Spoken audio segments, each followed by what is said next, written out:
stay conservative, run the ball here on third down. Here's Richardson. He takes it in for his first NFL touchdown. And Pittman takes it inside the 20, the 10, towards the end zone. Touchdown on 2nd and 28. The Colts capitalize. Richardson to Pittman, 39 yards.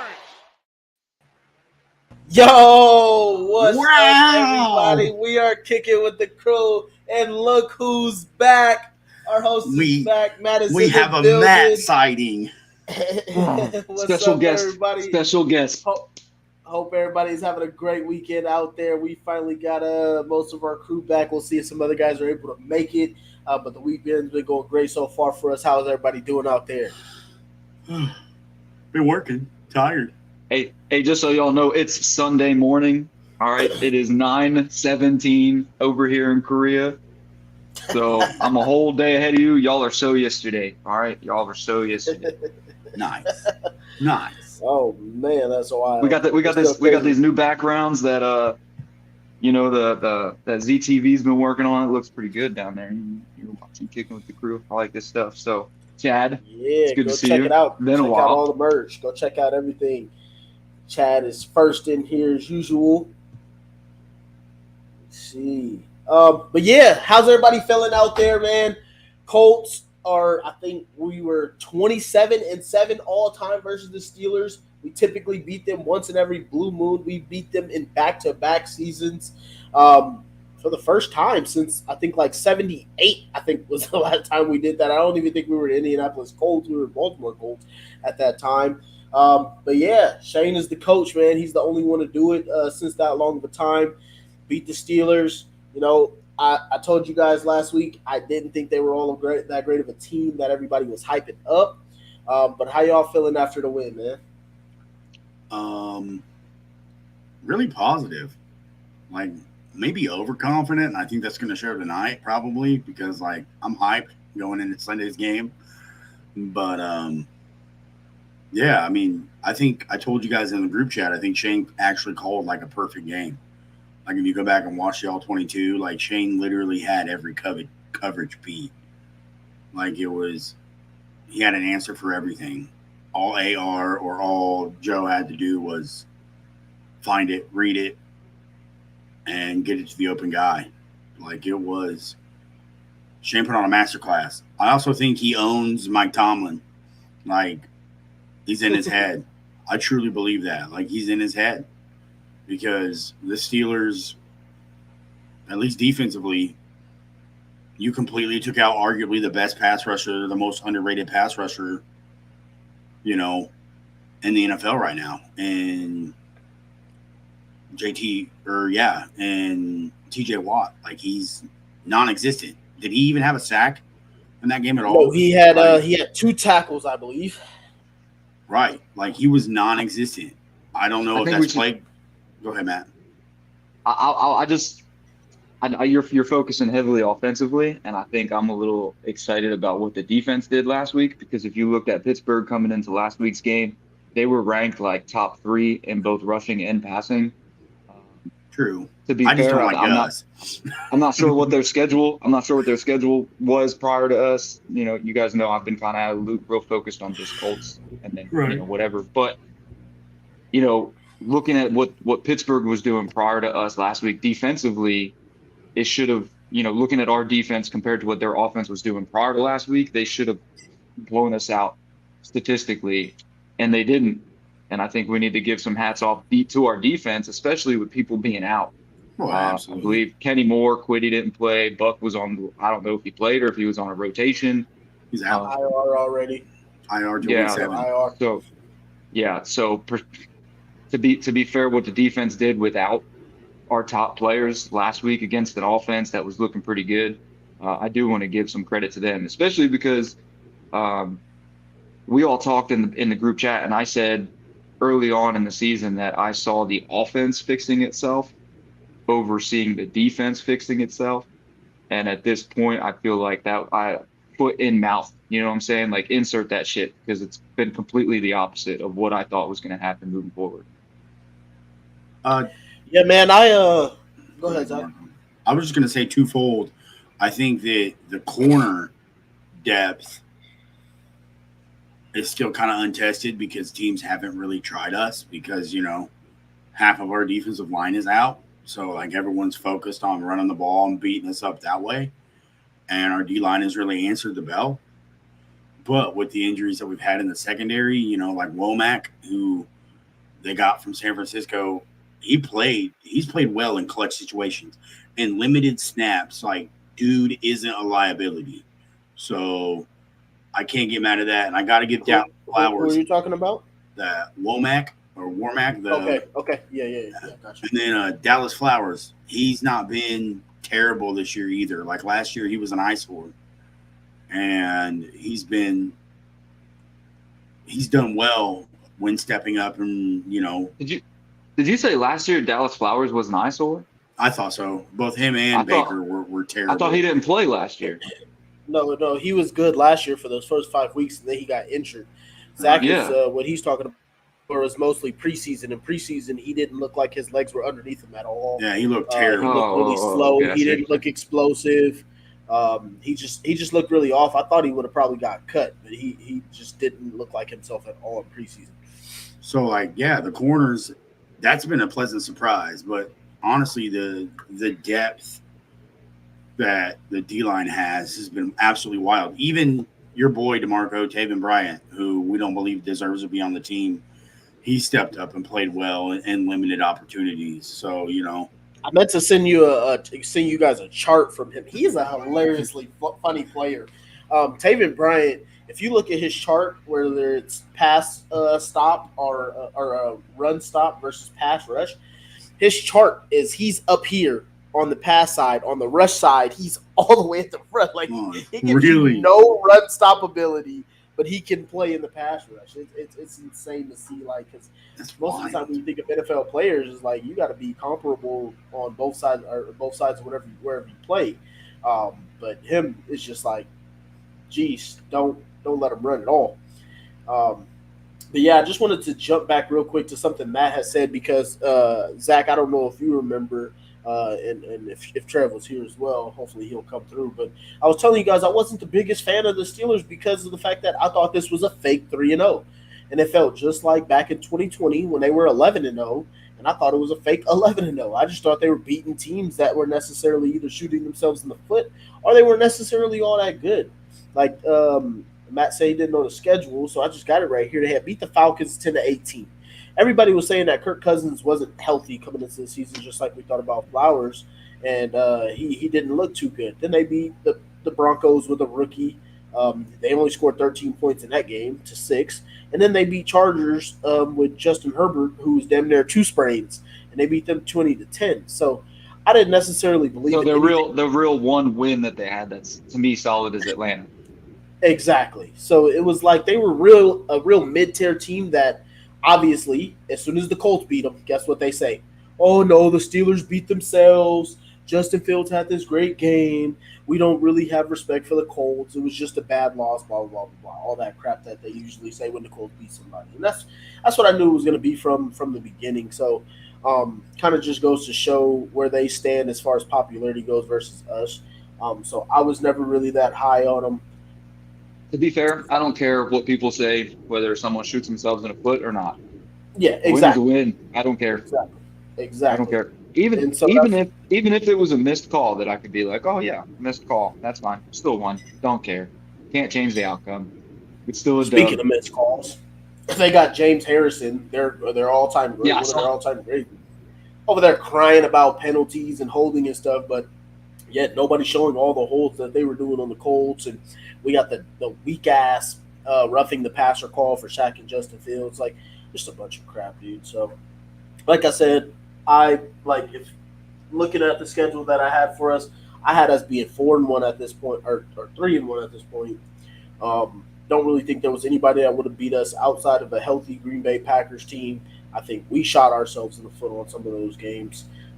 And I thought we were better than the Steelers. And I actually, coming into the season, I didn't want us to play against Fields because I thought he would have had a better shot to beat us. I wanted to play against Russell Wilson because I thought we would have dominated. but we played against Fields and we beat them. So Y'all know I'm a huge fan of Justin Fields. So I think they just need to put that man in the right system, get him in a rhythm, and he can be dangerous no matter what. yeah, they basically got him playing like don't turn over the ball and we'll be okay. That's basically how they have him playing. Yeah, you gotta let that man loose. You pick these guys up for the talents that they have. You gotta let them do what they do. We're getting a bunch of stuff coming in here real quick here. Dave was pretty much talking about your comment that you had there, Zach, about Shane's play calling. He said except AR on the RPO after that's first went out, and so virtually all plays were great that's outside. AR being dumb and running after a hip injury. I don't put that on Shane. Like, yeah, Shane called it. It's an RPO, but ultimately that's AR's decision, and I truly think that's AR being a bonehead, getting himself hurt. Like, I know you want to push it. I know you want to try that hip. I know you feel like you're good to go. But to try it the very next play, I put that on AR. I don't put that on Shane. Like, I'll be 100%. That's AR being a dumb rookie in that moment, in my opinion. I gotta disagree because the play that's called, it's pretty much the dive or the QB take. And if your defensive end collapses, it's the quarterback's job to take. So the only way he's not keeping it is if he just forced the ball to JT and let him get hit for a 1 yard gain or a 1 yard loss. Whatever. I'd rather do that than risk AR getting hurt again. Play call, but that's the point that Dave is making. Don't make that call. To me, just call a running back dive or just call a basic pass play. Just don't put him back in that scenario. It's kind of like what happened is some people called it stupid or whatever and tried to crucify Shane for it, which I thought it was also a dumb play call, personally. I'm not trying to defend it because I think that you shouldn't have called that. Like, don't put him in harm's way after he's already gingerly in the game. But the same thing happened to Patrick Mahomes. I want to say it was like 2019 or 2020. He had got hit, took a shot, and his knee was hurting. He was limping off the field. He came out for a play. He comes back in. The first play that Andy Reid calls for him was a QB sneak in the pile. So to me, I was like, well, what are we doing? Like, why are we calling that play? So this isn't something that don't always try to avoid if a player, has something. Because basically a coach is going to think if you're going back into the game that you can do everything. And so it could have slipped his mind being in the middle of the game and thinking that he had it. But I just think that's something that, you obviously seen him get hurt. Just keep him away from contact for at least a play. That's where I was at with that one. Should have ran a wildcat. Fuck it. Run the wildcat. But just run it. Or no, yeah, I think JT's ankle might have been hurt by that. I'm gonna be 1,000% honest, man. When I watch this offense, sometimes I get pretty bored. So I was gonna get bored with it? Yeah, our offense isn't that exciting. You get your 1 or 2 plays of big plays, and it's predictable. The most exciting, the most exciting our offensive been was week 1. Well, yeah, our offensive plays over 20 yards, and then after that, it's like, oh shit. I think AR is the one that makes it exciting. The stuff that he can do, his ability. I think right now it's predictable. Like, they know AR can't hit anything over the middle right now, so teams are taking the middle away and saying, all right, you're going to beat us with your legs, you're going to beat us deep. And when he hits him deep, he's money. But it's hit or miss right now. Pretty excited to see what Joe Flacco does tomorrow. Hopefully 300 yards, 4 TDs, and a rushing touchdown, bro. Like, he led the Browns to the playoffs last year. Yeah, he took the Browns. He took the Browns to playoffs. He's the closest to take the Browns to Super Bowl since Baker. So I'm not excited about it. I think all of that stuff with the Browns, I think that was all a myth too. I think that's like the Steelers. Some way. It's not even. I think real. it's myth. Go look at all the second all the second half stats that Flacco's had. He led the league in interceptions in the second half to close out the season. Their defense was really good. That's what helped them. They had a really good running game. I just think he wasn't as in-depth as Deshaun Watson over there. What the real myth is Michigan's about to lose to Washington. Good. You know they won a game this year throwing like 4 passes. Yeah, I watched it. Or yeah. Versus USC, bro. No, Michigan. Yeah, they threw like versus USC. That was When insane, Michigan bro. played USC, they literally threw 4 passes. Alex Orji went like 3 for 5, and Davis Warren went like 1 for 6. And That's insane, the leading bro. receiver had 15 yards receiving, and they ran the ball for 435 yards rushing. They're pretty Absolutely underwhelming, in my opinion. Pretty boring. Nathan says he got some stats for us. You might not like it in the last 9 years. I don't want to see any more. The Colts have been outscored 269. We know. We've gotten our ass whooped in Duval for the last decade. We got it. You guys can see my name. That's how I feel about this week. So, hey, we'll win this year because guess what? I'm gonna be watching it at 2 a.m. yeah, I'm not necessarily overly excited about it. Chad says he was a fan of Flowers. Ash likes Womack. Dave Stewart says Womack is on the injury report. We're getting thinner. Indeed. I personally, can you go down to Dave here, right here? Bam! I want to answer that one. I don't necessarily want to start AR this week or next week, to be completely honest. Depending on the severity of the injury, I think both of these teams are extremely soft, and I think Joe Flacco can just do enough to beat both of them. Jacksonville and Tennessee. Jacksonville. I'm trying my hardest not to be a downer because I just do not believe in this week at all. I am checked out for this week. I don't know if I'll even watch the full game. Bro, DeMarco, you're killing me, dog. I might put on Red Zone and just kind of see the game kind of bounce around. I have no faith, man. I do not. I am feeling like watching my Florida Gators right now. Like I'm not necessarily tuned in as like thinking we got a chance. I'm pretty out of it. We actually got a new fan here. Wendy's Castle here. He says Colts 30, Jags 13. Hashtag for the shoe. Can't wait for game day tomorrow. First game in Jacksonville as a Colts fan. Time to end the curse. No matter the injuries in this game, next man up. I mean, hope that's the case. I think that score's a little high. It's a little rich for my blood. If I remember his story correctly, just this year he finally quit on the Cowboys and he chose to become a Colts fan this year. Who is that? Correctly. Who is this? That's Wendy's Castle. He's a new Colts fan. He's jumped on the wagon with us. Homie, Jerry Jones. You don't like talking about meat, dog? Like you went from Dallas to this shit show? Bro. Is that mine?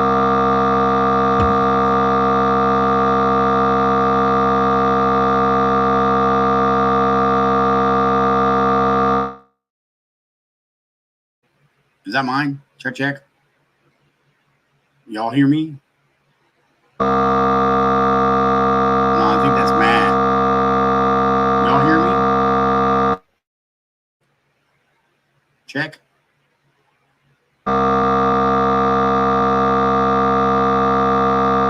Wow.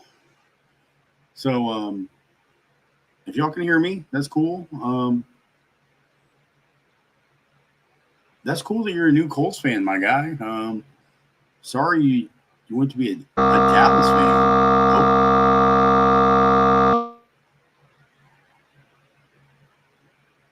Are we live? We are live. We are still live. Sorry, y'all. I don't host very often. I'm glad y'all can hear me. Glad I'm live here. But Can you hear me, Zach? Yeah, I hear you fine. Wendy's Castle. I'm glad you're a Colts fan. That's just kind of weird to go from Dallas to Indianapolis. No, you're just all.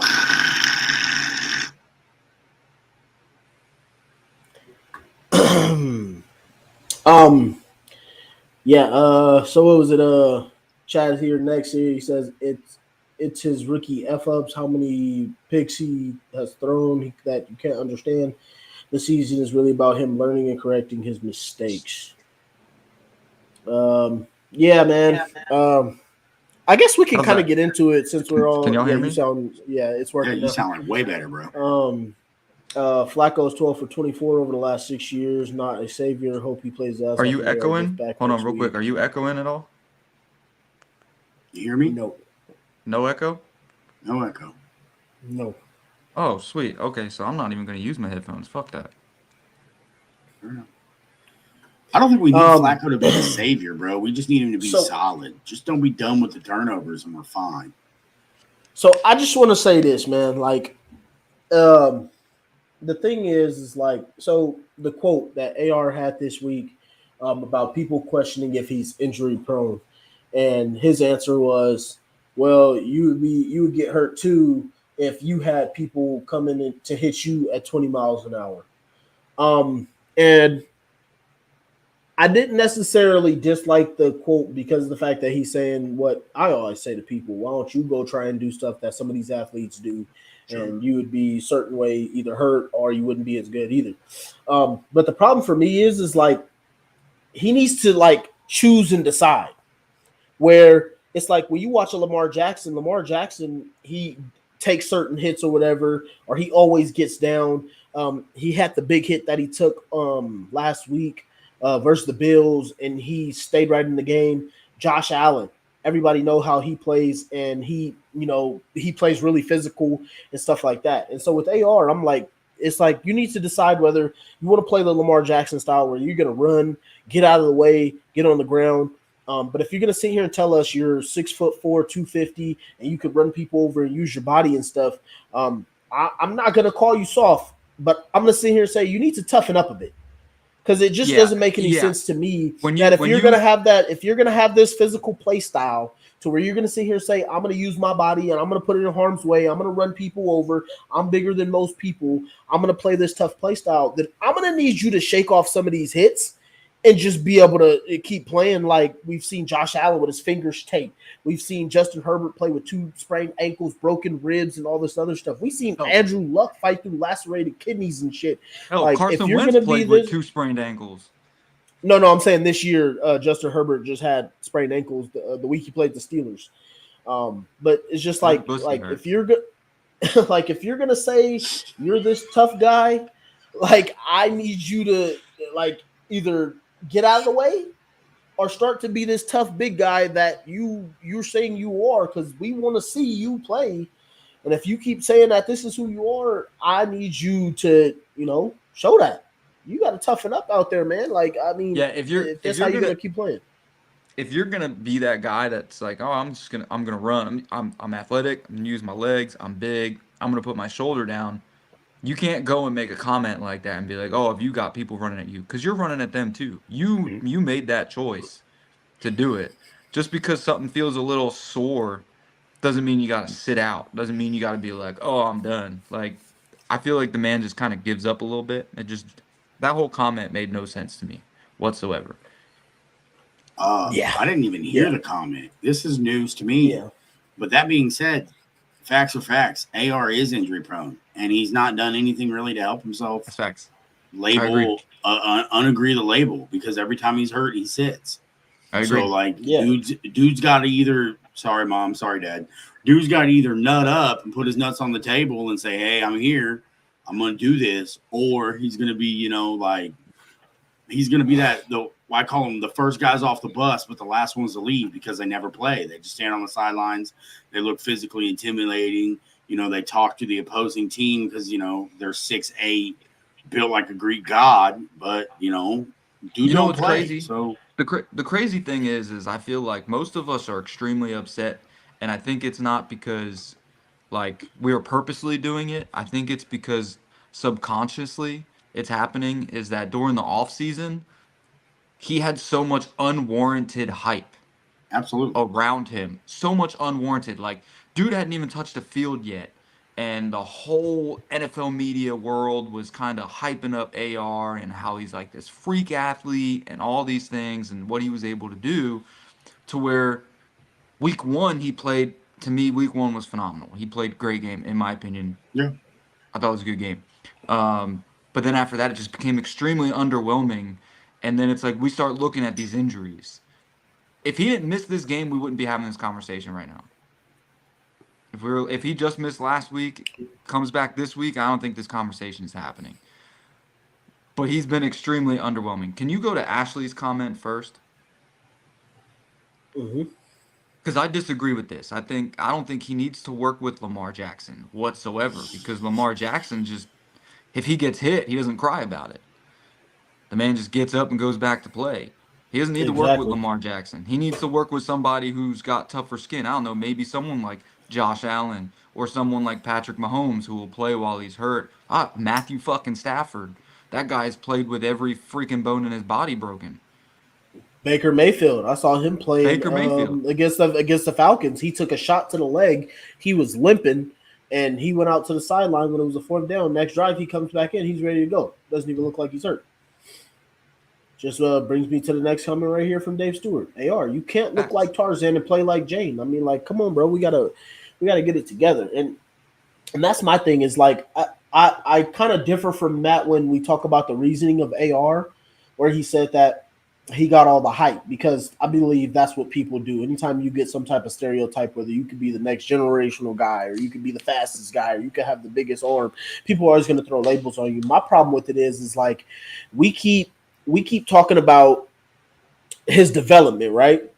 And it's like, how are we ever supposed to see this guy grow into be the Josh Allen type if every time, you take some kind of hit, you're rubbing your arm or oh, this don't feel right. You're grimacing for everything, and then we know you're about to be out. Like, we can't sit here and get to year 3 and you've played 25 out of 50 games.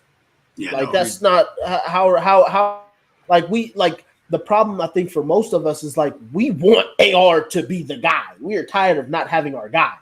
The problem is when the fuck are we gonna have you consistently? Like when is that gonna happen? So it's like I think that's the thing that frustrates you can't and then not only does this hurt him that he's missing these games, it's hurting the wide receiving core, right? Because these guys now have to adjust to a whole nother quarterback and how that quarterback throws and the timing and the chemistry and like I remember watching when Andrew Luck retired and Jacoby Brissett came in. Jacoby Brissett's throw, the speed behind it, the velocity was a lot faster than Andrew Luck's, and wide receivers were making comments about that.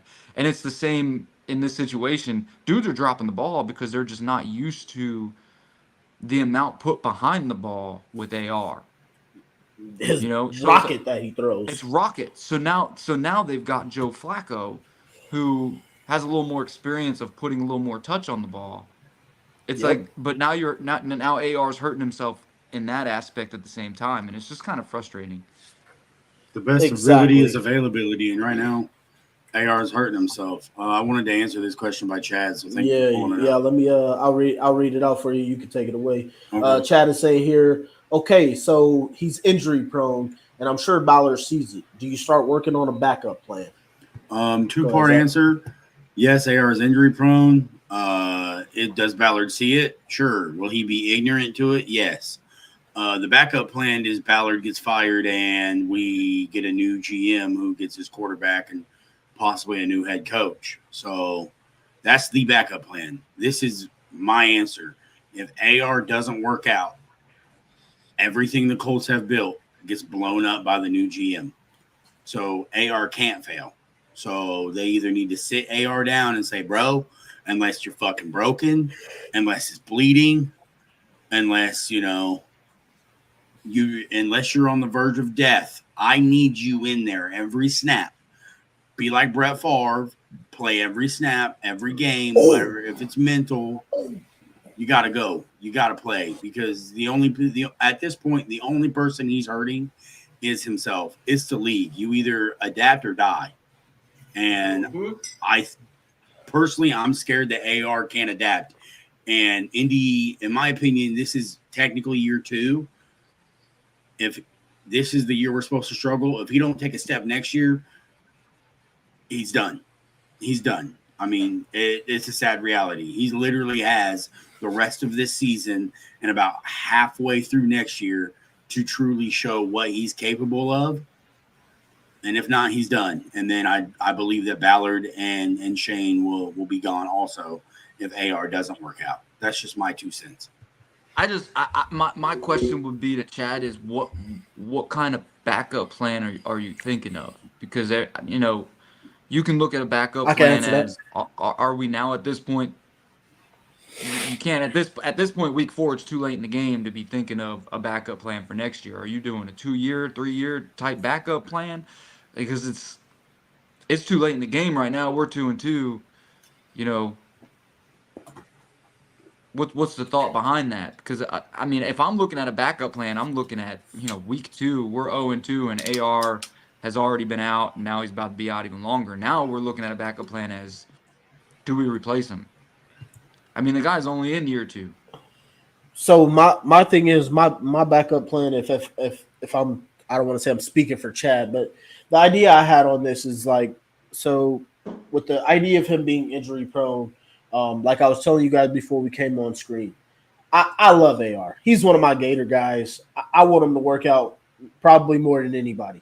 But my thing is when you can't stay on the field and you play the quarterback position, this ain't like a receiver or a running back or a tight end, a defender. Like other guys can come in and it's not like they're supposed to have the biggest drop off or the biggest change. This is your quarterback position. So when I started thinking about it, I started thinking about to the 2012 draft when we took Andrew Luck. Washington took RG3. Their 4th round pick was a guy named Kirk Cousins, who everybody is still playing in the league. He's been on 2 different teams, who's been pretty solid to this point and has had a much longer career than RG3, who won Rookie of the who won Rookie of the Year on the same team as Kirk Cousins. So my thing is I think that the coach should think about taking a 3rd or a 4th round quarterback. And I'm not necessarily saying it's a succession plan. Just like you said, Matt, we have to have a plan for AR to see how this is truly going to work out. My problem with it is we won't ever get to see it work out. Like if you keep getting hurt and you're never on the field, then I mean, like what are we supposed to do? As a front office sakes, and then as a fan. This also raises a question to me, right? Because we also discussed in the back of like, what's going on with the training staff, what's going on with the medical personnel, within our building. And then is it really the players that are extremely hurt or injury prone? Because it seems chaotic to me that, all of our majority of our players are hurt majority of the year, every single season. Is it really the fact that they are too hurt to play? Or is it the fact that our staff is too what's the word I'm looking for? They just want to instantly jump to sitting somebody. That's the cautious. Word. Do you think it's that? Do you really think AR, doesn't feel like he can play, or do you think someone else is telling them, "Hey, you're not playing," because whatever, because of the whole Andrew Luck situation and the injuries of the history that we have, this staff is just kind of like, no, we're not chancing it. I think so. Yeah. So personally, I mean, this was my gripe that I had with DeMarco earlier in the group chat, Matt. I think you were traveling. I literally had this discussion with DeMarco on the 30th. I was traveling. That was the day I flew out. That I truly feel like the Colts medical staff has got to be one of the worst in the league, because every year the same guys get hurt. Every year. They either rush them back or they just don't care, and or they are overly cautious. Like, in my opinion, I think they're being overly cautious with JT. I get a high ankle sprain sucks, but bro, I paid you money. Like, you're a top 5 back in the league. But I also believe that this Andrew Luck situation has completely made this organization gun shy. And to the point where, now I truly believe they're being overly optimistic or overly cautious. I feel like you get a splinter. That it's hurting the and you're Colts. Sitting for a month. Yeah. You stub your fucking toe, dude, and they're gonna list it as the most severe type of injury to that toe, so that they can sit you. You know, like by NFL regulations of whatever policies that they have. I feel like that's what Indy's doing. I do feel like AR is probably sore. Do I feel like he's too sore to play? No. Do I feel like he doesn't want to play? No. Same thing with JT. Does JT not want to play? No. JT's probably one of the most competitive players on our roster. Does he not want to play? No. I think that's crazy. I think a lot of the blame, we need to also look at our staff. Yeah, I put it on Ballard. I think this is part of Ballard's scheme to keep guys cheap, bro. oh, if you don't play this many games, you don't perform, I ain't got to pay you. Like, it's my biggest frustration. Like, I want to say this to Nate. Nate says, so fire the medical staff. I've been saying this since, 2010, to be fair. And we've cycled through different medical staff no matter what. It just depends on who the boss is. So that was going to be where I was going to come in and say, so like, to your question or to your point, Matt, I think that a lot of this has been, coaching staff ruling stuff out, not necessarily medical. So last year when Anthony Richardson ran down to the 2-yard line or whatever and got squished up against Jacksonville, he came out with the knee or whatever after, and Shane said that we just took him out because we want to be cautious because the game was already over. This time, AR takes the big hit with the hip, and he went out, came back in, he ran. He couldn't accelerate like he wanted to. And so the coaching staff, Shane Steichen, again, ruled him out because he wanted to be cautious. It's just week 4. We don't want to have anything huge with the season on him. So I don't necessarily blame the medical staff, because what they say once the staff fully clears you, which they did clear AR to practice this week, but he was just limited, staying out of team drills. I think a lot of this is on the players, if I'm being completely honest with you guys.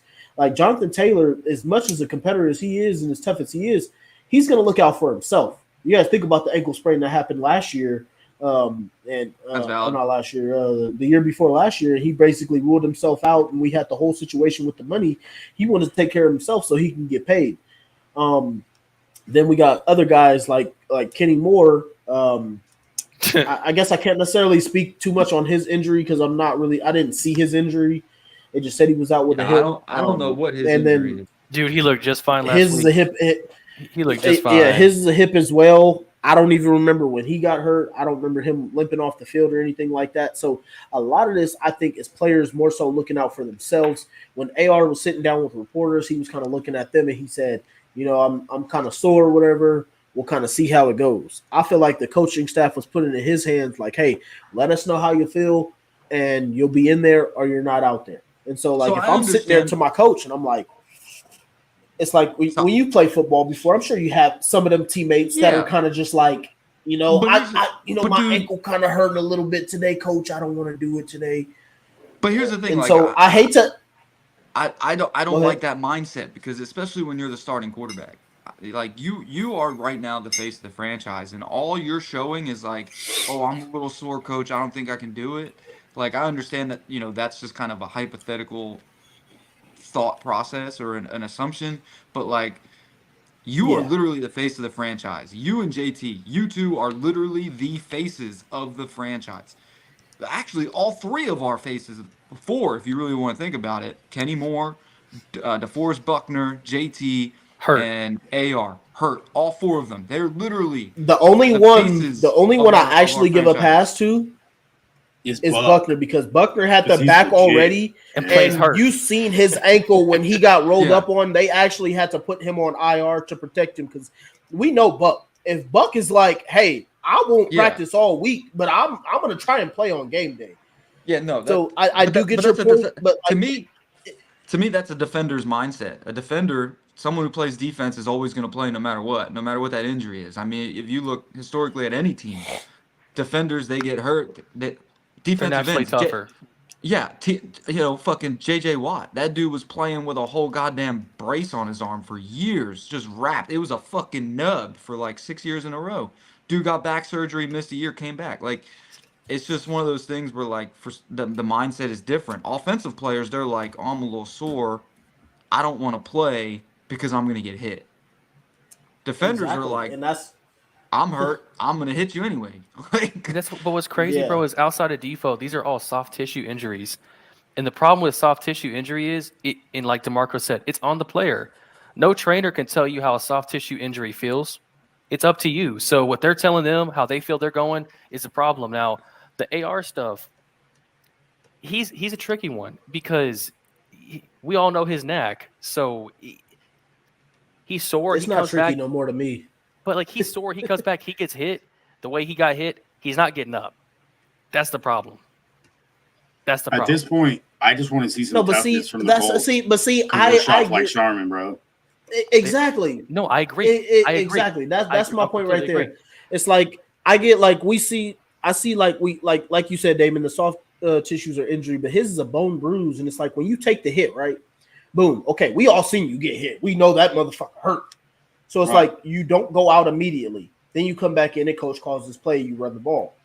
And it's like, to me at that point, like Matt said, you are the face of this franchise, bro. You gotta go. Like I've seen Matthew Stafford gets obliterated almost every single game. I'm talking about dude is on the ground looking like he needs to go to the hospital.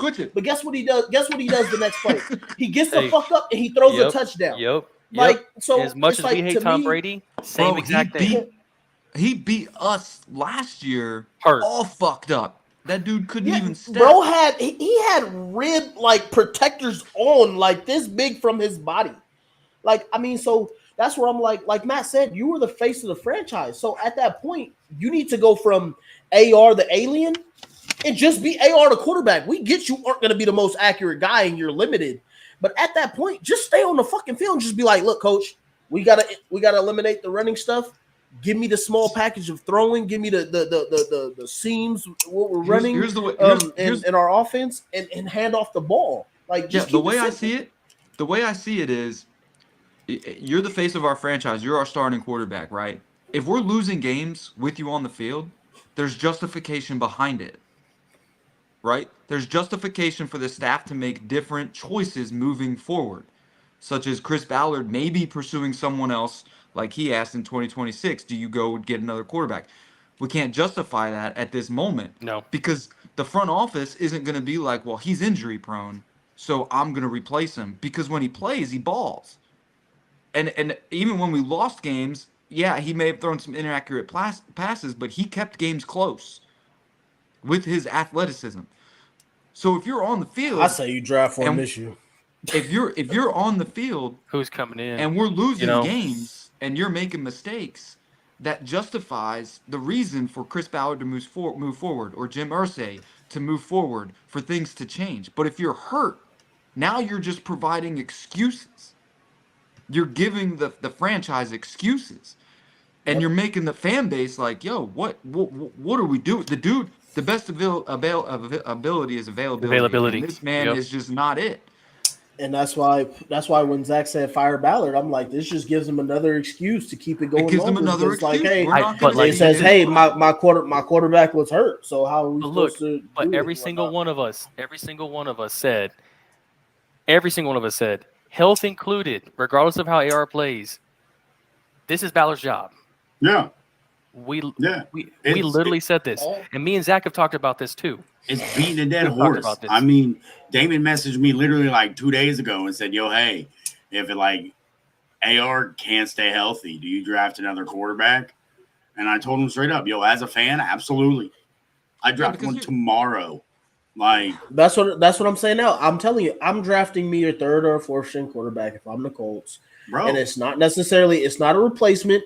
This is just insurance. I can't depend upon, like, because imagine, like watch tomorrow, right? Say we go out tomorrow and say Joe Flacco just fucking balls, throws for 300-400 yards. He's going to 2, 3, 4 TDs or something, right? Then everybody's like, there's this QB controversy, but it's like, how can there be a controversy when he's almost fucking 40? So it's like, that's what I'm saying. Healthy, you have to. AR did it to but himself. he's not insurance. That's how I see it. But I know. I'm saying that's not insurance because he's here's old. How that goes. Right. It doesn't become a controversy. The issue now that arises is that, we're good. We got a guy like Joe Flacco who can come in and play until AR is healthy, and then AR comes back until he's not healthy.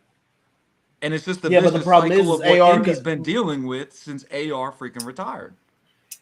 But that's the problem, though. Say AR does say Joe Flacco balls out. AR's clearly our guy, but he comes back and then he goes 12 for 32, and everybody's like, put fucking Joe Flacco in.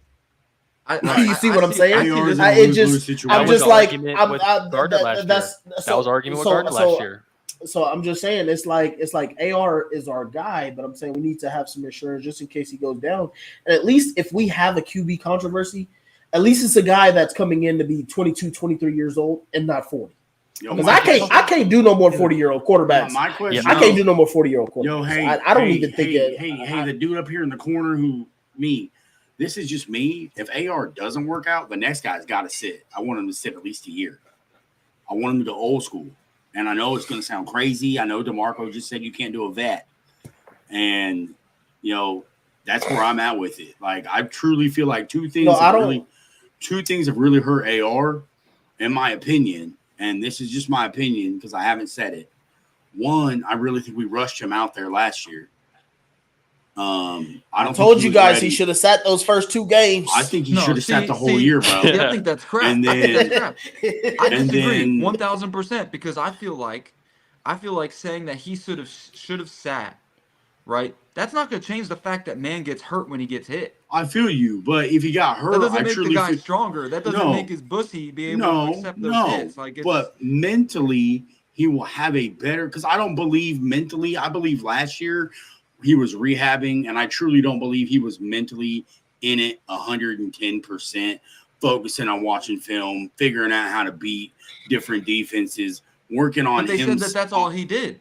They said that's all he did. So the anticipation was no, for real. Last year they kept reporting about how he was with them, he was doing all this stuff, he was still in the quarterback room. You're gonna have your guys back that's though, why right? there was all that unwarranted hype coming into the season of like, hey, AR could be that guy because he just rookie year he was hurt. He's a freak athlete. But all he did was work on his mental ability to play the game, to read NFL defenses. And all I've seen this year is that man can't read an NFL defense if it fucking sat in front of him in a bowl of fucking cereal. Like, it's just not there. I mean, I think it is, but I don't think his footwork is so inconsistent right now that I can't. That's the only thing I can blame it on because like his eyes, you can see it. His eyes are reading. If you look the helmet stripe, his eyes are where they're supposed to be, but his footwork is so shoddy that you're like, bro, he's not in his head. That goes against your point of him not being there. My point is he should have sat and worked on his footwork and done all that for a year before you start the guy, and then you say, all right, year 2, bro, you're at the NFL level. You're the that guy. You're starting. No, 100%. See, my thing was I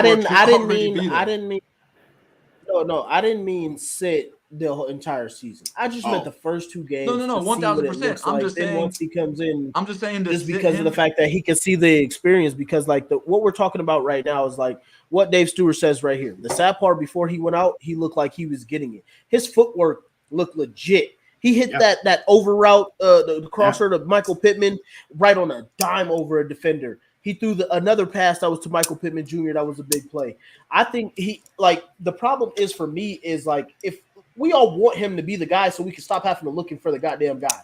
The problem is if we don't get to see you play, then what the hell are we going off of? So it's like if he keeps getting hurt, then we don't get to see you develop. So all these things that you guys were just discussing, like footwork and consistency, if we don't get to see you play week in and week out because either your paper cut hurt today, your ankle hurt tomorrow, like you get a concussion 1 week and got hurt. I mean, like goddamn, bro. I mean, like come on, but doesn't that come to coaching too? But doesn't that fall back on the coaching staff? See that one play call, Damon, where they called the RPO zone read. But that AR does come on play calling because AR took it. No, because because the DN crashed down. The appropriate so he's supposed, even though I would have given it to JT regardless. It's the right read, but in that case, it's like he just hurt his hip. Why are you going to try and make him run? No, we're on the same page about that, bro. But I'm talking about the mentality, dude. I'm talking about the actual mentality of the team. Is that AR's mentality? No, not just AR's, but the mentality of the team, man. Doesn't that come back on coaching? I mean, to a point, like your identity of getting out there, playing. Can you elaborate on that a little bit on what you mean the entire team? Yeah, the toughness aspect of it. Yeah. Okay, I mean, look dude, right here. The toughness of a team comes back on the leaders of the team. That's in anything. That's in life. That's outside of football. I mean, what's our identity? How can you be a leader if you're not there?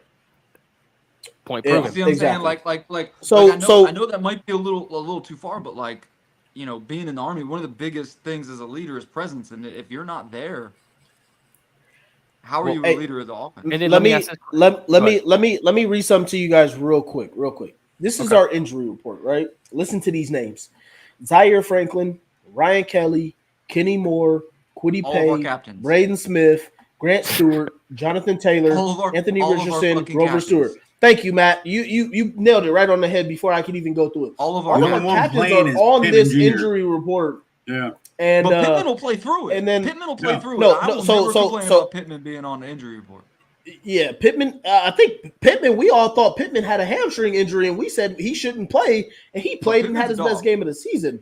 Yeah, Pittman's a Pittman's a dog. Pittman's there's got only no two more people- problems. with me. Matter of there's fact, only two y'all players look, on y'all our- can look. Bro, I was going through my closet. I was saying whose jersey Whoa, was why I going did to wear. This is balloons the just only. show up? Whoa. What was that? Dude, balloons just Was it went up what? over Matt. Yeah, what was that? Balloons? Do it again. How did I do that?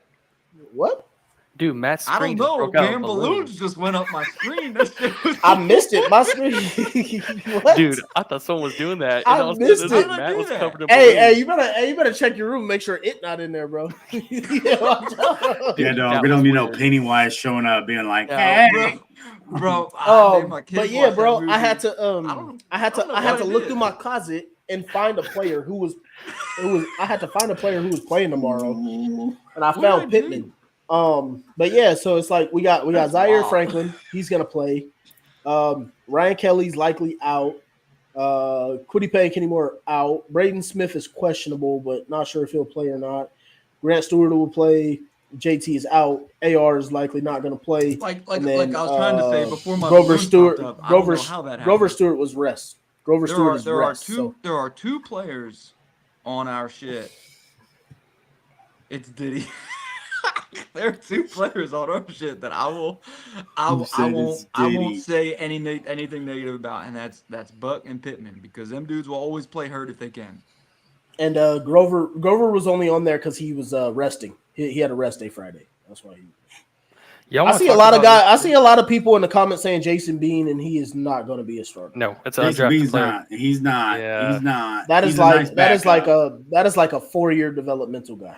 He's like Ellinger. All right. So think Yep. QB3, Ellinger, emergency QB. You can run a package or two with him. He's basically going to throw screens or swing passes and long handoffs all Are you reading something? Or is the it? time. Oh, I thought What? you were reading something. My bad. No.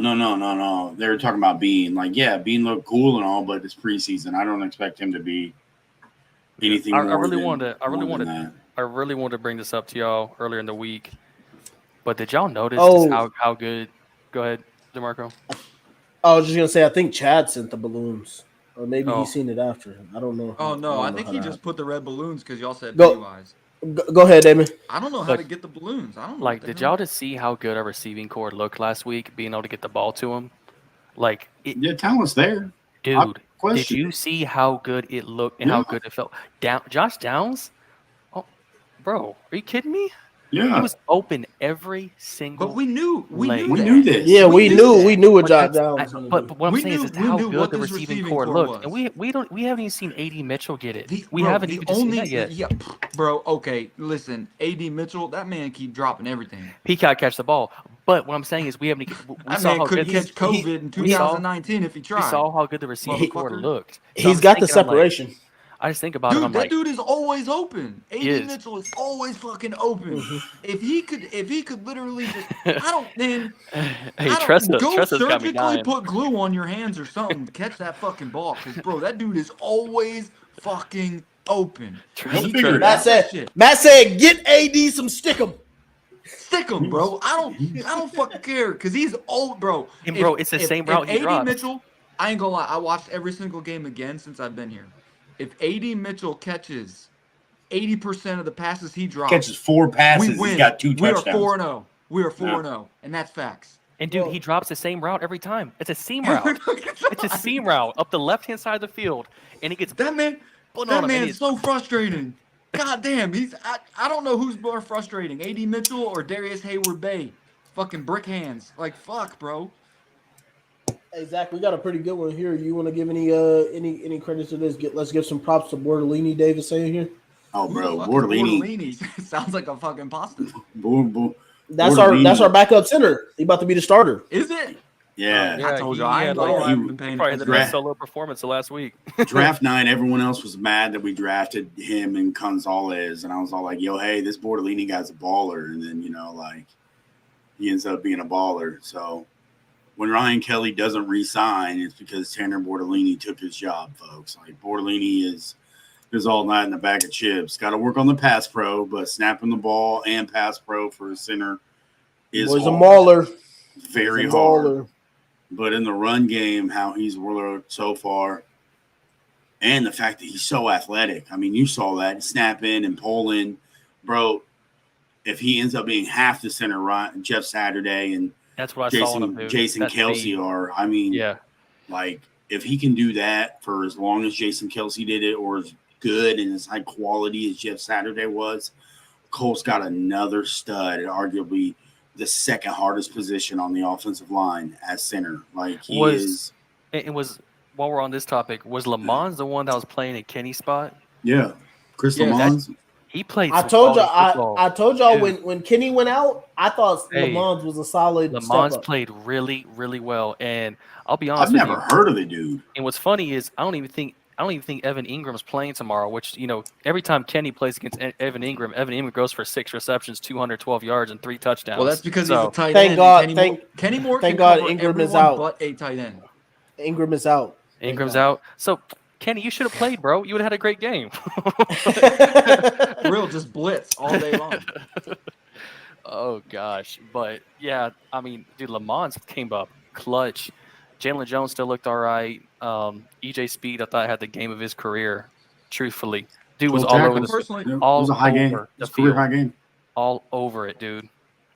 I personally don't think either one of them should be worried about their position, because when Kenny Moore is healthy, the dude's a dog.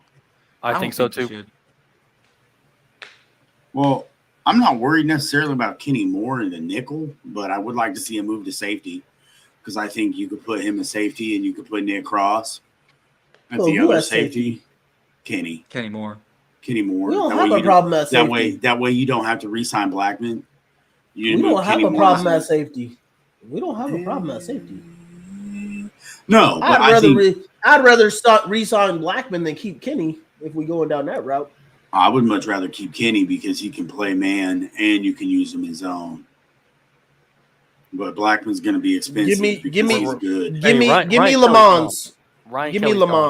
Ryan Kelly is gone. A 100% sealed deal. There's no way they're going to sign his at. Go ahead. Good point, Damon, because especially since we're probably about to pay Will Fries, Ryan Kelly about to be out. We're not going to pay both of them.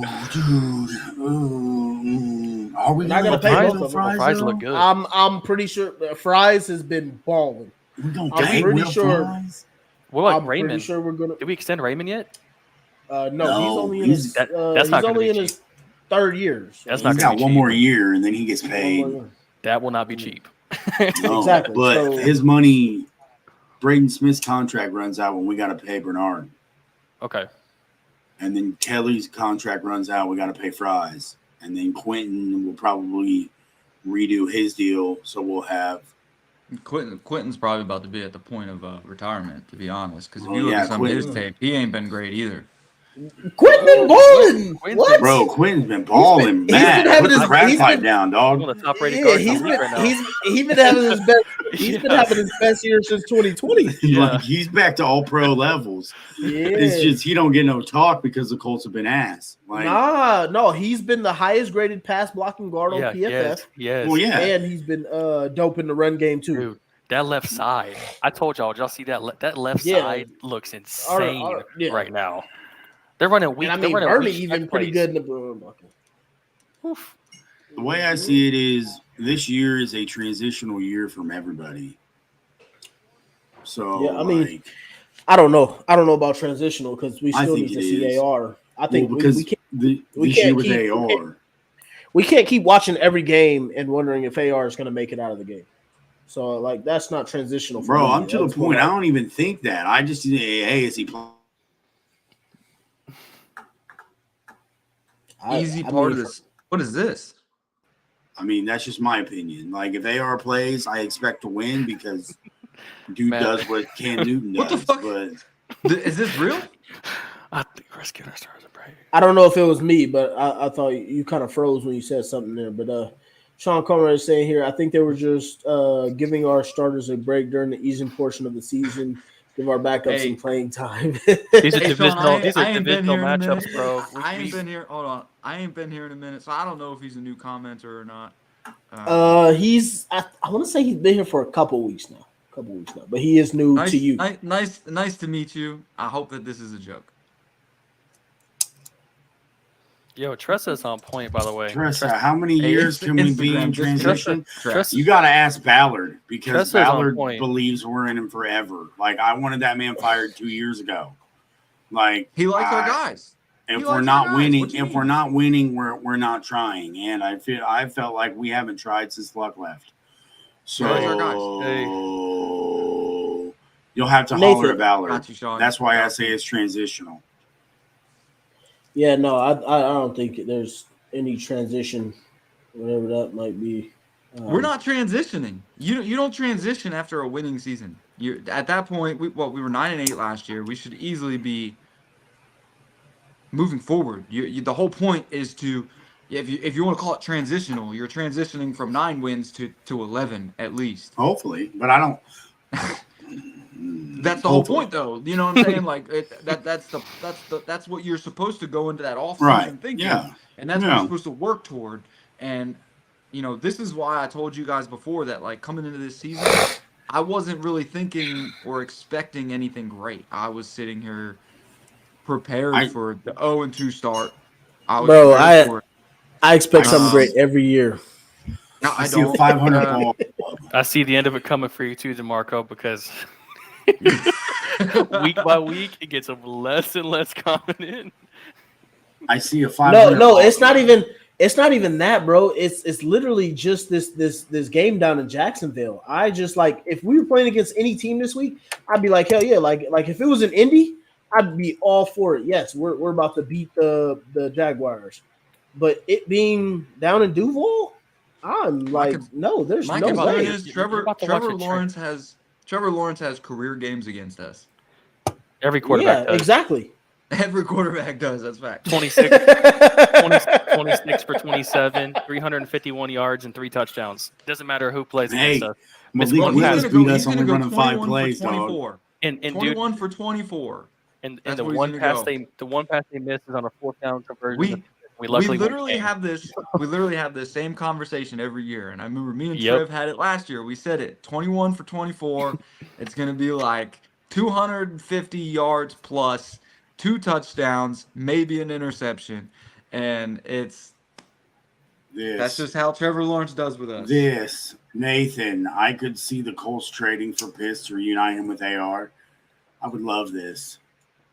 Right. But the Colts don't use tight ends, so it don't matter. No, bro. we don't use tight ends. No. The fact that people keep saying this is crazy to me. AR didn't play. AR did not play with Kyle Pitts. 1 year Florida. He redshirted, right? AR was on the bench that entire year. Well, he still played. They were still teammates, dog. No, man. That does not count. That does not count, bro. That does not count. The Colts. So unless we plan on trading for Kyle Trask, then that's not a reunion. Hey, at least he'll suit up every Sunday and play. But... Yeah, man. Be like Halloween. Hey, is that Anthony Richardson? No, it's Kyle Trask. Goodness. But yeah, this team just needs a consistent balling quarterback, bro. Go. That's all we need. Because, like, the team will confide around that kind of leader. You know what I mean? Dude, y'all ever thinking just about how bad those teams were with Andrew Luck? How bad they were. I challenge every single one. Because I go back and watch those games. I challenge every single one of you. He's 4-4, Chad. But he's 4-4. Flacco is. He's about to be 4-4. No, 4-5. You're about to see a Trey Sermon masterclass, bud. Bro, gross. I'm going to wake up at 2 a.m. just to make sure that we don't lose. 13 carries, 107 yards, and he's going to have like a Marshall Faulk style game with like 10 catches. And I think I have work tomorrow. I'll still wake up at 2 a.m. watch the game. Josh Hynes Allen just cleared concussion protocol today. Speaking of that, do you want to transition to the Jacksonville game? Because I'm tired of talking about AR, who's not even playing. Yeah, sure. We can go ahead and transition to that. Just so everybody knows, AR has been downgraded to doubtful. He will likely not be playing. Joe Flacco will be the starter. Kenny Moore, Kwity Paye, and Jonathan Taylor have been ruled out, which leaves us with a bunch of other questionables. Ryan Kelly likely won't play. Jacksonville Jaguars have Yasir Abdullah, Tank Bisbee, Gabe Davis, Evan Ingram, Travis Etienne, Jerry and Jones, Darren Savage, Josh Hynes Allen, Devin Lloyd, and Daniil Thomas and Eric Armstead on their injury list. None of them have been ruled out as far as I could see, and most should be playing. Like I said, Trevor Lawrence about to go 21 for 24. Some no-name wide receivers about to go off for about 180 yards. Cecil Shorts. And bro, didn't he? No, not this time, Matt. I said they got Christian Kirk and they got their rookie Brian Thomas Jr. And I said if we can hold them under 200 yards total and 3 touchdowns, we might only lose by 10. Now, who's their backup tight end? I don't know who their backup tight end is. Josh Oliver. Who? Ooh. Josh Oliver. That man's about to go for 150 yards. He played on the Ravens, right? Bro, played on the Ravens. He started in Jacksonville and got drafted by them out of San Diego State. Josh, no, 50 yards. San Jose State. Now. He's not Vikings now. Oh, is he? He finna have 8 yards. He finna have 158 yards and 3 tutties. All right. Luke, well, Farrell. Luke. Clearly, 8 yards. Y'all are negative. I have the Colts winning this game 17-14. I think that's 17-14. This is the backup. It's going to be 12-9. The only reason why I have them winning 17-14, just because I think Jacksonville's like truly trash this year. Everything they put on tape is bad. So their defense is good, but they don't get good till the second half. So I think the Colts will score 17 points in the first half, and then Jacksonville will finally make their adjustments in the second half. And as long as Josh Allen doesn't do us what he normally does, I think we'll be all right. Like, I really believe it'll be 17-14, and I know this comment I see, hopefully it doesn't count to Matt Gay. It'll be within 50 yards because anything outside of 50 yards, Matt Gay can't hit. So it'll be like, a 32-yarder he'll make. Gay. It's real gay, but it's Matt Gay. So that's what I've come to expect. I have the Colts winning 17-14. It's going to be an ugly game. Turnovers galore, defense, but I think Old Man Joe does just enough to get it done. So Trey Sermon's our starting running back tomorrow? Sermon, Hall, and Goodyear is basically what the vibe I'm picking up. Hall's going to hit 100 yards. I would love to see Hall pop off. I don't think Sermon's going to be worth it. We're gonna need the best game of the year for our offensive line this year. This is the Jacksonville game, man. This is the game where everything goes absolutely nuts. We'll fumble 4 times in the first quarter. Joe Flacco will throw the craziest interceptions he's ever seen. Like I don't know if you guys remember last year, Gardner Minshew damn near tried to give the game to the Jacksonville Jaguars with 6 interceptions that he almost threw last time we went down there. Zach, hope you from the start of the season, you picked us to win this game. So bro, hopefully you're right. It's the only and Damon game gave us the L. I wanna win so far. All the other games will be tough, but it's the one thing I think Shane hasn't done that, to me, if they go into Jacksonville and win, it's a tone setter. Like, this team is different. Like Zaire and EJ were talking on their podcast that we got to do something special. We got to make our own stripes. We got to, get our own murals up in the facility. Well, if they do I believe if they go to Jacksonville and win, we're a playoff team. to battle back from 0-2 when you shouldn't have been 0-2 in the first place, in my opinion. You had Houston beat. If we beat Jacksonville, it doesn't make us a playoff team. I think it does. Now, here's why: because the hardest team left in our schedule, beat Jacksonville and Duval, is like Buffalo and Detroit, and they're both very beatable. And if we don't even make those games close, then we can't really be considered a playoff. If we beat Jacksonville in Duval, we will go to the Super Bowl. I'm not there yet. Right now. I think the curse.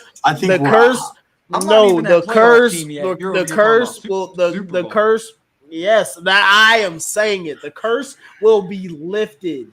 I got us losing. Like, we getting whooped over there tomorrow. I'm telling you right now, y'all might as well not even watch the game. I'm just like, I think it's gonna be ugly. But it's gonna be ugly. But I think the Colts will win. If we somehow win, be prepared to get your tickets ready for February. I'm telling you this right now. The curse will be lifted.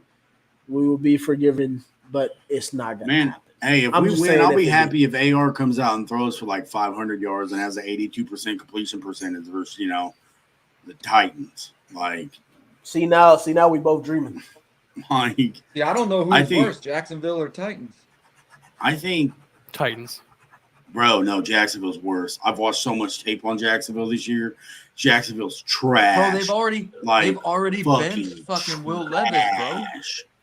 Mason Rudolph is the starting quarterback of Will Levis got hurt. Will Levis got hurt. I would have benched him either way. Hurt or not, they didn't bench him though. Benched. Wins 2.0 is their starting quarterback. Now the coach said he's still the starter. Mayo, dude, he's Mayo trash. Man is absolutely. You're not gonna hear me trash. He's the worst fucking thing I've seen. Mayo Man is still their starter. My God, dude. Yeah. He's like Carson Wentz. He's Carson Wentz 2.0, man. It bothers me. No. He's worse than Carson Wentz, bro. No. Carson Wentz at least had almost an MVP season. Will Levis ain't even going to sniff the M. All right? Like, fuck. Could y'all imagine if we had that Carson Wentz on this team? Okay, next topic. Jesus. Yeah. I'm just feeling confident about this win. Like, I think I got us winning. I truly think that the Colts are out. They're motivated, and that's a different. I feel like that's different than what we've had in the past. Like, everyone's all like, "Oh man, we're gonna go down to Jacksonville. It's a loss instantly." Bro, I really think the Colts came out and heard the shit from people being all like, "Bro, you're 0-2. Why are you on a podcast? Shut up. Handle your business." And I truly feel like you mean Zaire and EJ heard that? Absolutely, as they should. But I truly feel like that has motivated. And Shane don't make the same mistake twice.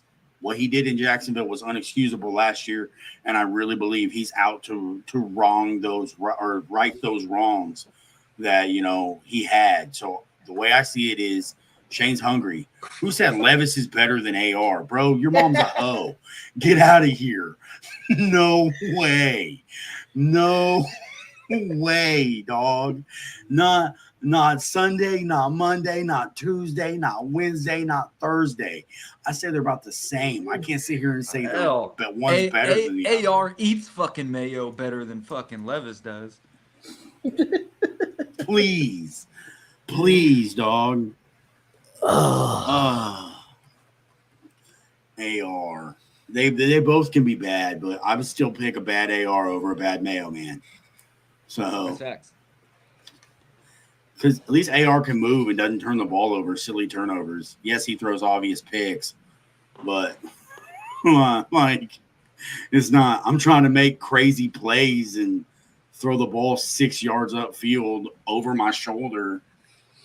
Like, I got from what?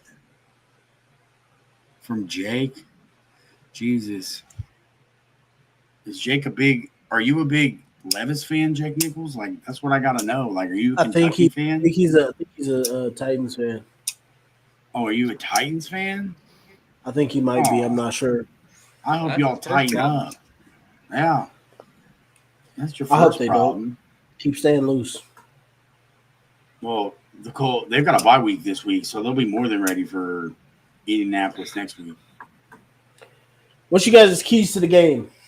Colts Running the versus ball, Jags. forcing Trevor Lawrence into turnovers, making them like Danny Dimes. We can't do the whole just run the ball thing because we don't have AR. I think it's more of we need to be more balanced. Right. Yeah, I think being able to run the ball effectively without JT and getting off the field on third down on defense, my two biggest takeaways. Because Trevor Lawrence will have a 3rd and 19 and complete a 18-yard out route. I have another key to the game. A.D. Mitchell needs to catch these passes when he's wide the fuck open. I hope Brian Thomas drops a wide open touchdown just because I feel bad that the Colts passed on him because that's the guy I really wanted. I wanted dude so bad, dude. I kept telling everybody. I didn't even want A.D. Mitchell. I was like, give me Brian Thomas. But for me, I personally, I don't really feel like there's a key to this game. I just think the entire Colts team needs to play like Hall of Famers so we can have a chance to win this game. So Joe Flacco's got to play like Peyton? Yeah, like we're gonna need like prime time games from everybody, like Hall of Fame type games from every offensive lineman, receiver, running back, quarterback, defense. Like everybody would need to play their absolute best game of the season if we want any shot. Because I don't believe we got one. Yeah. DeMarco, I'm truly surprised, bro, that you're this negative about this game. Like, and you've stayed consistently negative all week. That's the crazy thing. Like, literally, you're all like, as soon as the win was over, you're like, hey, good win. We're going to take an L next week. And I was like, bro, you didn't even let it marinate. Like, you didn't even give it a day. I said I didn't want to talk about this game until now, like until we got to play him. I don't know, bro. You guys know me. I'm overly optimistic. I think we got a chance to beat anybody just because I believe that we're built pretty well. I just don't know what it is. When we go down and we play in Duval, we do not look anything like a team that I have ever recognized before in my life. Every time we go and play there, like I don't know what the hell the problem is, but since the 6-0 loss with Andrew Luck. Yeah, I just refuse to make myself believe in this team for this one game down there. We can win every other game the rest of the season, but this one, I can't do it. I refuse to do it to myself. Sean is saying here. Oh wait, were you reading that, Matt? I think I did. Give Downs and Pittman and Mitchell some Velcro tape. I don't think. They did. Like Velcro tape. They did. Well, Pierce hasn't been really an issue with the drops. It's been him more with the slips. She's just talking about Mitchell. He needs to stop slipping. Give them the ball and get Mitchell some Velcro. So yeah, got you. He needs some stickum. Get him some stickum. Sean says he's going to destroy his cornerback. He does that every week, and then he just can't catch the ball. AD, yeah, dude's always open. Seam route, left-hand side of the field. Dude's always open. See, they say here, I think Flacco will significantly use the tight ends this week. We don't use them at all. Why would we start now? Hey, if we do and we win, I'm not mad. I'll be the first one to find you, Dave, on Facebook or next week and give you your flowers. Like, used them last week, so he's not off. Like, we threw what, 2 passes to him? I don't remember. But like, yeah, one of the touchdowns was to Granson. So yeah, like, was it a touchdown? No, the touchdown was Ogletree. Granson has had a couple. He's had a couple big plays though. I mean, if we start using the tight ends and that's the X factor, I'm going to give you your flowers. I'm going to be like, hail to the tight end. But I truly believe that that's part of the Colts' problem offensively. They don't use the tight ends. Everything is to the running back or the receivers outside. Yeah. Sean is saying here, it just needs to get hard once and just so he knows he's good. Chad is saying here, Flacco going to throw for 250 and 2 touchdowns, and 80's going to have 100 yards and a TD. And Dave was just bringing back up Ogletree. Yeah, man, I'm glad you guys are more hopeful than me because I just can't do it. And it's tough because I don't think Jacksonville is trash. I also don't think Tennessee is trash next week. I think both of them have just made major mistakes that have lost them games. And we've been on some close ends as well. I feel like if we play our A game, I feel like we're competitive with anybody in the league. The problem is we're the cardiac Colts, and we'll never give you an A game. It's just what we do. I think that's the biggest issue for us is we can't get that game that goes out and completes everything that we need. That's the problem there. Let's see. Dave Stewart saying Flacco's older here. That's why the tight ends are in play. I agree. Old school. I agree. Yeah, I agree. I don't disagree with that statement, Dave. I mean, I would love it. You're not going to hear me get mad at that at all. I would love to see it. I think that, something like that is awesome. Oh, Chad is hilarious. You got to wear a Jags jersey next Saturday. You got a Jags jersey, DeMarco? Because I don't. But hell no. Jacksonville's wearing their sweet throwbacks, bro, from when we were kids. They brought them back, the teal ones, so they're going to look crisp. Fresh tomorrow. And they're honoring Tom Coughlin, too. Yep, so, they're going to wear those. They're going to wear those so Travis Etienne and Tank Bigsby can look like a prime Fred Taylor, Morris Jones-Drew, and MJD, where they beat us 44-17. That's what they're trying to do. I hope not. I'll give you your flowers, Dave. If it happens, I will be the first one to give you your flowers. I promise. So hopefully it does happen. Yeah, man. I'm just sick even thinking about it, man. It sucks, man. I look so forward to Sundays, and it's just like, damn it. Hey, are the Maple Leafs actually going to be good this year, Matt? No, probably not. Should I pick them to win the Stanley Cup? No. Should I go be a homer and pick the Devils? No. No? Pick the Sharks, bro. Pick the Sharks. You got the best plus odds there. Pick the Sharks. If I'm picking any team, I want to pick the Sabres, but like everyone's all like, bro, the Sabres suck. They ain't done nothing. But I'm all like, nah. Hey, Corey Johnson here saying the Colts are for real, and we're definitely winning our next 3. I would love that. You're not going to hear me get mad. Love it. Hopefully it happens.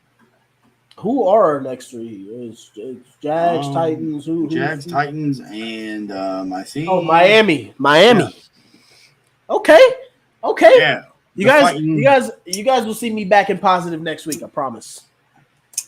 Oh, Dave, you live in Buffalo. Stay away from the Sabres, but Tage Thompson's a dog. Like Tage Thompson, like that whole team, fun to watch. I personally feel like the Devils kind of didn't show anything in the preseason. We lost every single game in the preseason. We went 1-9, bro. 1-9 in the preseason. Yeah. Every game. And then we're just like, now we're about to go dominate fucking everybody. I hope so. The Sabres just got raped globally. All right. So yeah, in Prague. Yeah. So hey Zach, we never really dove into it, but man, how you feeling now about this run defense, man? We were really getting on the Colts the first 2 weeks honestly, of the season. It's really vastly improved. Vastly improved to the point where like I have little to no complaints. If they come ready and they play like they play, then they ring the bell and answer the bell. Our run defense will be gravy. Like teams will have to pass on us because, our run defense has answered the bell. I have no complaints. That's the one area of this defense that Ballard has addressed and done well, and you're not going to hear me criticize the man for saying it. The defensive line he has put together with Isaiah Land, finding a dude who played as many snaps as he did off the practice squad, Adam Gotis, and not be complete trash like he did. That's really, really awesome. Yeah, Corey Johnson, you're right. The Colts have stayed in a lot more of their 4-3 base defense versus the run and kind of went old school with it, where got away from that 4-2-5. So, you know, it's helped. I think it's been the emergence of Davis out there along with Grover playing some more stops, and then EJ and Zaire picking back up their play. Yeah. It's definitely been a sight to see there. Yeah, I think that's definitely been a good sight to see because I actually had to went and go apologize to them guys, Zaire and EJ, man, and let them know that it was good to see that they finally got back to their play. We definitely can't be acting like everything is all good and gravy on the podcast when we getting ran over all game. So just want to make sure that they knew that was out there. And then I mean, I kind of laughed because like Joe Budden, that dude, laughed at them on their podcast. Man, so like crazy. Like in a way, like that's on them. I hope they come out and, you know, they feel that embarrassment and it stays that way. It is what it is. But as long as the run defense stays as solid as it has been, I have no complaints. The moment it starts to slip, I'll speak up. But injuries happen. Hopefully guys get healthy and they stay healthy so we can stop relying on practice squad guys and we can finally be healthy at the right time going into the meat and potatoes of the schedule. Most definitely, because I'd rather have more people have garbage time pass yarders rather than running all over us. Right, facts. Definitely. Sean is saying here win the four next games, which would be Houston on there as well, along with Minnesota. Minnesota's the best team right now. No, it'd be Jacksonville, Tennessee, Miami, and Minnesota. Or Houston. Houston, not Minnesota. Houston. We might get Houston again. In Houston, we might get them again. We typically split home and home. But I'm just worried about tomorrow. Let's focus on tomorrow, get tomorrow done, and then on to Tennessee. But for me, it's Jacksonville. It starts and ends with Jacksonville. Got to get the first one before we can look at the other ones. He means it ends with Jacksonville. It don't never start there because we never start. We just get ended every time. Hey, to new beginnings then. All right. I'm gonna get off here. I gotta work in the morning. So go Colts. Y'all for sure. Fun. I'll see y'all tomorrow. Yeah, I think we're gonna wrap it up. I don't think we got anything else, man. Appreciate everybody who came through. Shout out to the guy Matt who finally was able to make it back wherever he at. There you go. He's back, man. Appreciate you. Appreciate everybody who came through.